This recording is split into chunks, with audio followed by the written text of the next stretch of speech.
क्या आपने अपने वालिदैन को कभी थप्पड़ मारा है? कभी अपनी वालदा को थप्पड़ मारा हो या वालिद को थप्पड़ मारा हो? आप सोच रहे होंगे कि ये कितनी अजीब बात कर रहा है। अस्सलाम वालेकुम, यूनिक आइडियाज़ में आपको खुशामदीद कहते हैं। मोहम्मद वकास अली आपसे मुखातिब है। क्या आपने अपने वालिदैन को कभी थप्पड़ मारा है? कभी अपनी वालदा को थप्पड़ मारा हो या वालिद को थप्पड़ मारा हो? आप सोच रहे होंगे कि ये कितनी अजीब बात कर रहा है। तो ये बात मैं असल में कर रहा हूँ अपने तालिब इल्मों से, उन स्टूडेंट से जो पढ़ रहे हैं, जो तालीम की सीढ़ियाँ तय कर रहे हैं। तमाम तुलबा तालबात से मैं मुखातब हूँ कि क्या आप लोगों ने अपने वालिदैन को कभी थप्पड़ मारा है? आप सुनकर हैरान हो रहे होंगे कि ये किस तरह की बात कर रहे हैं, हम तो ऐसा सोच भी नहीं सकते। तो मेरे मोहतरम असातिज़ा कराम जो हैं, जो मुझे देख रहे हैं, सुन रहे हैं, वो भी हैरान हो रहे होंगे कि ये कैसी बातें कर रहे हैं, या जो देखने वाले हैं चाहे उसका ताल्लुक़ किसी भी शोबे से हो। लेकिन जब तक आप इस वीडियो को मुकम्मल नहीं देखेंगे, आपको ये जुमले की जो है वो समझ नहीं आ पाएगी। और मैं ये अर्ज़ कर रहा हूँ कि क्या आप में से किसी ने अपने वालिदैन को थप्पड़ मारा है? तो आइए हम इसकी हकीकत को समझने की कोशिश करते हैं। दरअसल तालिब इल्म क्या कर रहे हैं कि वो ये समझते हैं कि उन्होंने अपने वालिदैन को थप्पड़ नहीं मारा, और वो ऐसा सोच भी नहीं सकते।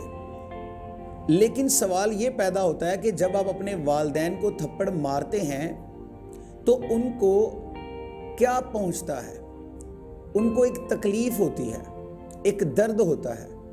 वो कभी आपसे तवक्को नहीं कर सकते कि उनकी औलाद उनको थप्पड़ मारे। अगर मारेगी तो उनको बहुत ज़्यादा अज़ियत से गुजरना पड़ेगा। लेकिन मैं आपको ये बता दूं कि जब आप किसी भी इम्तिहान में नाकाम होते हैं, आपके नंबर कम आते हैं, आप किसी इम्तिहान में नाकाम होते हैं, नंबर कम आते हैं या आप फेल हो जाते हैं, तो यूँ समझिए जितना एक थप्पड़ से आपके वालिदैन को तकलीफ़ पहुंचती है, उससे कई गुना ज़्यादा उनको उस वक़्त तकलीफ़ पहुंचती है जब उनकी औलाद उनकी आंखों के सामने नाकाम हो रही होती है। जब किसी भी वालिदैन की औलाद उनकी आंखों के सामने नाकाम हो रही हो, चाहे वो तालीम का मैदान हो, चाहे कोई और शोबा हो, उस वक़्त वालिदैन को ऐसा ही महसूस होता है जैसा कि औलाद ने उनको थप्पड़ मारा हो। तो मेरे प्यारे बच्चों, मेरे मुल्क के प्यारे होनहार तालिब इल्मों, मैं आप लोगों से ये गुजारिश करना चाहता हूँ कि हमारे पास थोड़ा सा वक़्त रह गया है, हमारे इम्तिहान करीब हैं। अब हमें चाहिए कि हम वो करके दिखाएं जो हमारे वालिदैन हमसे तवक्को करके बैठे हैं।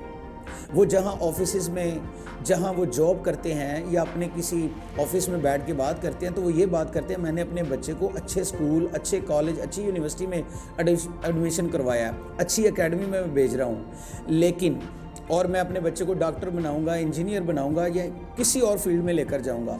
ये वो बातें कर रहे होते हैं अपने दोस्तों के साथ। और जब आप जो है आपका रिज़ल्ट आता है और नाकामी आपके माथे पर आती है, तो उस वक़्त उनको बहुत ज़्यादा तकलीफ़ होती है। वो उस तकलीफ़ से भी ज़्यादा होती है कि अगर आप अपने वालिदैन को थप्पड़ मारेंगे तो जितनी तकलीफ़ से उनको गुज़रना पड़ेगा, उससे ज़्यादा तकलीफ़ उनको उस वक़्त होती है जब वो आपको नाकाम होते हुए देखते हैं अपनी ज़िंदगी के अंदर। इसलिए वो चाहते हैं कि आप ज़िंदगी में कामयाब हों। वो आपके लिए दिन रात मेहनत करते हैं, आपके लिए दिन रात जो है वो सफ़र करते हैं, दिन रात आपके लिए दुआएं करते हैं। तो मैं आप तमाम स्टूडेंट से ये कहना चाहता हूँ कि प्लीज़ ये जो आपका टाइम है इसके ऊपर स्टडी करें, मेहनत करें, आगे बढ़िए और अपने वालिदैन को वो करके दिखाइए जो वो आपसे तवक्कुआत रखे बैठे हैं। आप लोगों का बहुत शुक्रिया। और मैं तमाम वालिदैन से भी गुजारिश करता हूँ कि अपने बच्चों के ऊपर थोड़ी सी तवज्जो दीजिए ताकि वो भी जो है वो अच्छे नंबरों से पास हो सकें। जिसकी जो ज़रूरियात हैं वो प्लीज़ उनकी पूरी कीजिए। अगर कोई बच्चा टाइम ज़्यादा लेना चाहता है पढ़ाई के हवाले से, उसके घर के कामों में थोड़ा उनको रिलैक्स कीजिए। जहाँ कहीं भी आपको वो लग रहे हैं कि वो बहुत ज़्यादा उनकी जो तालीम है उसका हरज हो रहा है, थोड़ा सा उनको स्पेयर कीजिए ताकि ये जो टाइम रह गया वो अच्छे तरीके से एग्ज़ाम में परफॉर्म कर सकें। Thank you so much. Allah हाफिज़, take care, bye bye. Mohammad Waqas Ali को इजाज़त दीजिए। इंशाल्लाह फिर मिलेंगे एक नई वीडियो के साथ। अल्लाह हाफिज़।